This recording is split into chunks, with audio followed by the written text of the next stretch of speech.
கூலி உயர்வுக்காக போராடின தூய்மை பணியாளர்களை வலுக்கட்டாயமா கைது பண்ணப்பட்டிருக்காங்க. தூய்மை பணியை தனியார் மயப்படுத்துவதை கைவிடணும்னு பணி நிரந்தரம் செய்யணும்னு வலியுறுத்தி 5 மற்றும் 6வது மண்டலங்களை சேர்ந்த தூய்மை பணியாளர்கள் ரிப்பன் மாளிகை முன்பு 13 நாளா இரவு பகலா போராட்டத்தில் ஈடுபட்டு வந்தாங்க. இந்த போராட்டத்தால போக்குவரத்து நெரிசல் ஏற்படுவதாகவும் மக்கள் சிரமத்துக்கு உள்ளாவதாகவும் கூறி சென்னை உயர்நீதிமன்றத்தில் பொதுநல மனு தாக்கல் செய்யப்பட்டுச்சு.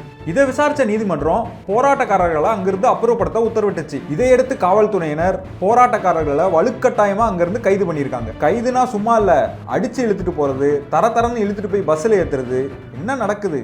இதுதான் சமூக நீதியா? இதுல என்ன புரியலன்னா, குப்பையில போடுற நாப்கின், பேம்பர்ஸ்னு எல்லாத்தையும் கிளீன் பண்றதுக்கு அவங்க தேவைப்படுறாங்க.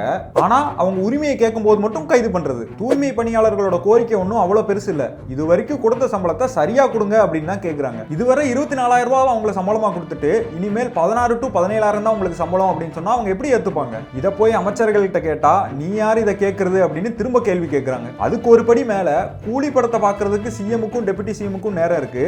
ஆனா கூலிகள் படும் பாட்டை பத்தி பேசுறதுக்கும் நடவடிக்கை எடுக்கிறதுக்கும் நேரம் இல்ல. இதுல இன்னொரு கூட்டத்துக்கு சுப்ரீம் கோர்ட் தெருநாய்களை கட்டுப்படுத்துறதுக்கு உத்தரவு போட்டா அதை எதிர்த்து தெருநாய்களுக்கு ஆதரவா பேசி அழுது வீடியோ போட தெரியுது. ஆனா எளிய மக்களுக்கு ஒண்ணுன்னா என்னன்னு கூட கேட்க நேரம் இல்ல. இதெல்லாம் பார்க்கும்போது ஒரே ஒரு கேள்வி மட்டும் தான் வருது. அர்ச்சகர்கள் அரசு ஊழியர்களா இருக்கலாம், ஆனா தூய்மை பணியாளர்கள் அரசு ஊழியர்களா இருக்கக்கூடாதா? என்ன சார் உங்க நியாயம்?